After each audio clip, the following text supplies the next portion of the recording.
Je m'appelle Stéphanie Tramichek, je suis responsable de Pinterest en France. Donc mon objectif est de faire connaître Pinterest et de le développer en France, aussi simplement que ça. Donc qui est plus d'épingleurs et d'épingleuses qui apprécient et utilisent Pinterest à sa juste valeur, qui est de planifier des actions, son rêve, ses futurs voyages, sa future recette et utiliser notamment dans le food Pinterest comme un carnet de recettes. Moi c'est Anne, j'ai un blog qui s'appelle Papille et Pupille, donc depuis 9 ans bientôt.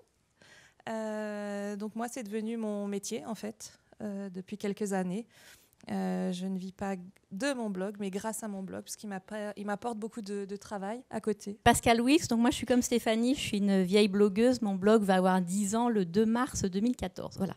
Et j'ai continué, voilà, c'est comme ça, et je continuerai jusqu'à ce que j'aime ça. J'attends que j'aime ça. Et effectivement, comme Anne, je travaille depuis plusieurs années avec des marques. Et c'est vrai que du coup, j'ai pas mal de choses à dire. Romain Duron, je travaille chez Groupe Seb France, donc la filiale française du Groupe Seb, où j'ai en charge les activités de marketing digital. Nous, notre mission en tant qu'industriel, parce qu'on n'est peut-être pas beaucoup à fabriquer des produits ici, c'est de proposer des produits et des services pour améliorer l'expérience d'utilisation de nos consommateurs. Quand on parle de recommandations, forcément on va penser blog. Peut-être qu'à une époque on pensait forum, mais le premier vecteur de recommandation, en tout cas dans la sphère food, c'est les blogs. Comment est la blogosphère cuisine en 2013, fin 2013 ? On est de plus en plus en relation avec les marques. Ça s'est fait petit à petit. Pour raconter des vieilles histoires, je crois que la première marque à nous avoir contactés, c'est Pyrex. Oui. Voilà. Donc c'était il y a 8 ans, 7-8 ans. Voilà, c'est la première marque avec qui on a travaillé.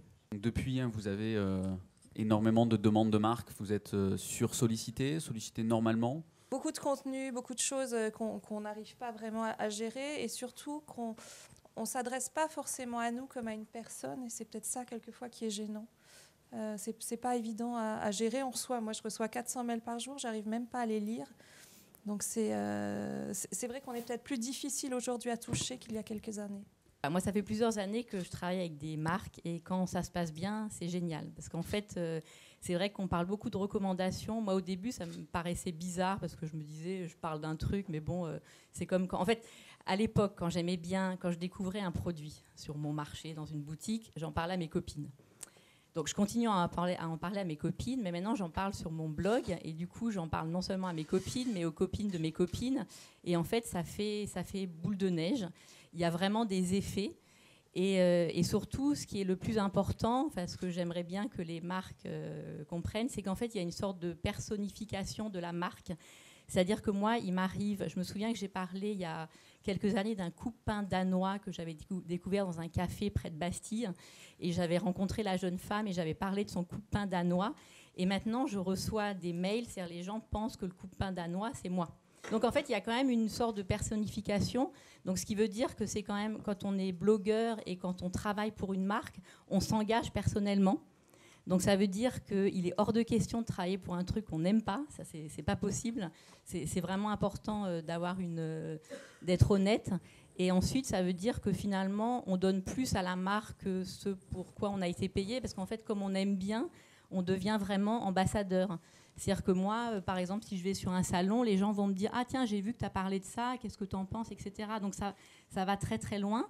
Et ça veut dire aussi que c'est limité parce qu'on ne peut pas butiner, on n'est pas des abeilles. Moi, par exemple, quand je travaille longtemps pour une marque d'électroménager, je ne vais pas travailler avec la marque concurrente. Et quand on parle de quelque chose, ce n'est pas pour 2 mois, pour 3 mois, c'est pour plusieurs années. Donc c'est vrai qu'il faut s'engager sur quelque chose en lequel on croit. Chez Seb, comment vous... Ça fait un petit moment maintenant que vous êtes sur le marché. Comment vous percevez les blogs ? Comment vous travaillez avec les blogueurs ? Notre position, c'est effectivement d'être dans le partage, parce qu'on a la chance d'avoir chez Seb des équipes, des gens qui croient beaucoup dans leurs produits, etc. Donc, on souhaite vraiment être autour de l'expérience, de la rencontre et de faire partager l'expérience autour de nos produits lors d'événements ou bien en one-to-one et pas forcément dans une industrialisation de la relation avec les blogueurs. Vous avez aussi besoin des blogueurs pour recommander votre plateforme chez Pinterest. Est-ce que le contact a été facile ? Parce que superstar des startups américaines, donc on arrive, on vous a déroulé le tapis rouge, ou c'était pas si simple ? Je vais déjà rebondir en fait sur ce que disait Pascal ou Anne parlent de leur blog, mais en fait elles ont plus que leur blog. Je trouve elles ne prennent pas conscience peut-être de l'importance de leur participation dans les réseaux sociaux et que finalement au-delà en fait du blog, il y a aussi tout ce que vous faites dans les réseaux sociaux, Facebook, Twitter, Pinterest, et que finalement pour les marques, c'est pas simplement ce qui se passe sur votre blog, mais sur tout ce qui se passe autour. Nous en fait en France, on travaille sur Pinterest. On travaille sur des catégories très précises parce que pour l'instant, moi je suis toute seule, d'autres personnes vont me rejoindre, mais je ne peux pas tout faire. Donc je me focalise sur certaines catégories, notamment donc, sur le food, qui aux États-Unis est la première catégorie. Donc pour faire croître en fait, tout ce qui est food en France, il était naturel en fait, de travailler avec les blogueurs et de travailler avec la communauté des épingleurs qui sont essentiellement, mais pas tous, des blogueurs culinaires pour faire croître en fait, cette catégorie et la présence en fait, de la France, on va dire, sur Pinterest, dans le food.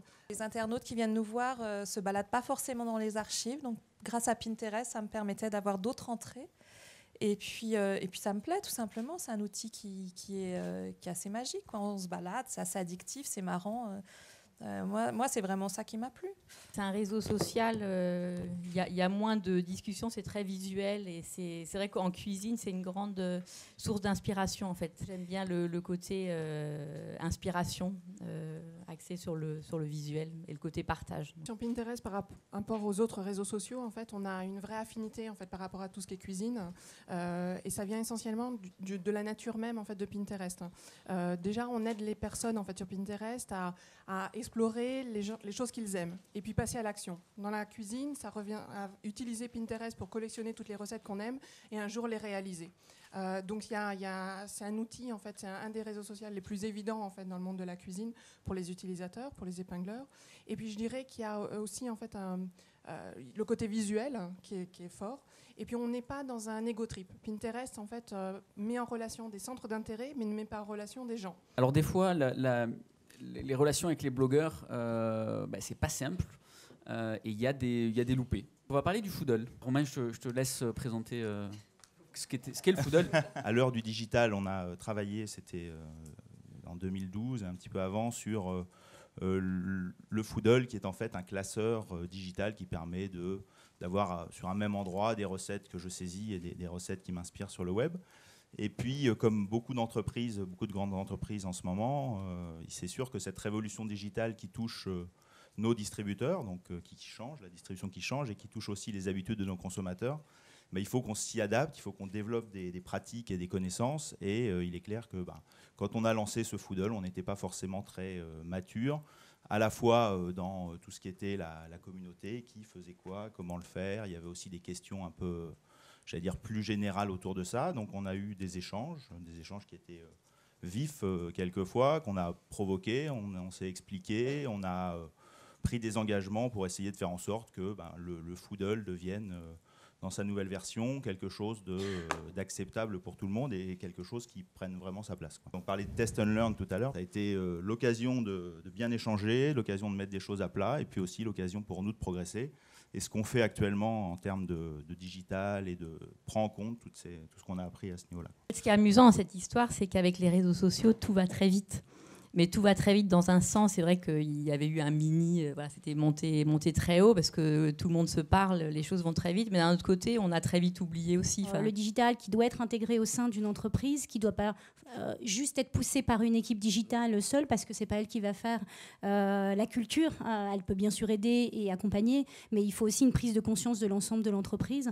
Et finalement, le fait de parfois faire des erreurs permet aussi du coup d'avancer et d'avancer plus vite. Comment on fait quand on est une entreprise avec certaines règles corporate pour communiquer sur les réseaux sociaux en direct, en one-to-one.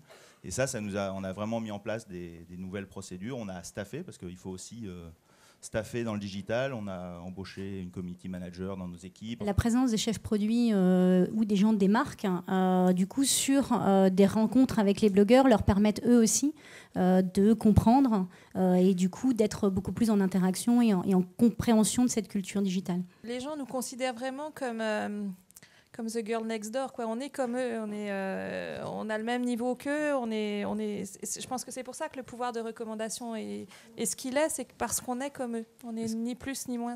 Quand on rencontre des marques dans des événements, quand on rencontre les gens qui font, les gens qui ont une expertise, du coup, nous, on va pouvoir raconter une histoire et après raconter ce qu'on a compris à nos lectrices. Et là, il y a une véritable valeur ajoutée. Quand on rencontre des marques, des gens qui connaissent bien leur métier, qui sont passionnés et qu'on en parle sur nos blogs, ça, c'est des choses pour lesquelles nous ne sommes pas rémunérés. C'est différent de ce qu'on appelle un billet sponsorisé, où là, on travaille avec une marque. Ce qui est important, c'est la valeur ajoutée et c'est l'intérêt de rencontrer les marques plutôt que de recevoir des communiqués de presse. Parce que moi, les communiqués de presse, c'est vrai que on est noyé et en fait, je ne vais pas faire un copier-coller sur mon blog, ça n'a aucun intérêt. On est de plus en plus dans un monde digital. On peut faire plein de choses par le digital et on peut rencontrer des gens, mais à un moment donné, on a besoin en fait, de passer dans la vie réelle. On a besoin de se rencontrer et on est tous en recherche d'authenticité. Donc le passage au réel est important. Imaginons, donc, on se met dans la peau d'une marque qui lance un produit, donc on met en place tout un dispositif. Je veux lancer un produit et j'ai vu qu'il y a cette nouvelle plateforme qui a l'air sympa, qui s'appelle Pinterest, qui est très visuelle. Comment, en tant que marque, j'ai un nouveau produit, qu'est-ce que je peux faire ? Pinterest, c'est une énorme source de trafic pour beaucoup de sites américains et je vais comparer beaucoup ce qui se passe aux États-Unis puisqu'en France, c'est en train de se développer. C'est parfois, en fait, c'est toujours en fait, dans le top 5 pour les marques, les communautés en fait, food ou les marques en fait, liées en fait, à tout l'univers en fait, de la cuisine. C'est toujours dans le top 5 des sites référents. Un site référent, c'est un site qui vous ramène du trafic. Donc concrètement, ça vous ramène du trafic, ça vous ramène des acheteurs. Pour les e-commerçants, en général, les taux de conversion, le trafic est beaucoup plus qualifié. Les taux de conversion en fait, sont nettement meilleurs. Et le panier moyen d'un acheteur en fait, sur Pinterest est de $160, alors que sur Facebook, il est de $80. Comment en fait, démarrer en fait, sur Pinterest ? Pinterest, on pense toujours qu'il faut d'abord démarrer par ouvrir son compte et créer des tableaux avec plein de recettes, plein de photos, des choses jolies à partager. En fait, pour une marque, l'important est surtout de créer sur son site internet, de mettre le bouton Pin It et de faire en sorte que sa communauté, donc les gens qui sont déjà sur votre site et qui viennent découvrir votre produit, découvrir votre recette, qui sont dans votre communauté, partagent en fait sur Pinterest tout ce qu'elles ont trouvé et ce qu'elles aiment. Dans cet effet, la viralité va arriver en fait sur Pinterest dans cet échange parce qu'en moyenne, une épingle qui est créée en fait sur Pinterest va être réépinglée 3 fois et cliquée 4 fois, pardon. Du coup, c'est là qu'il y aura une viralité.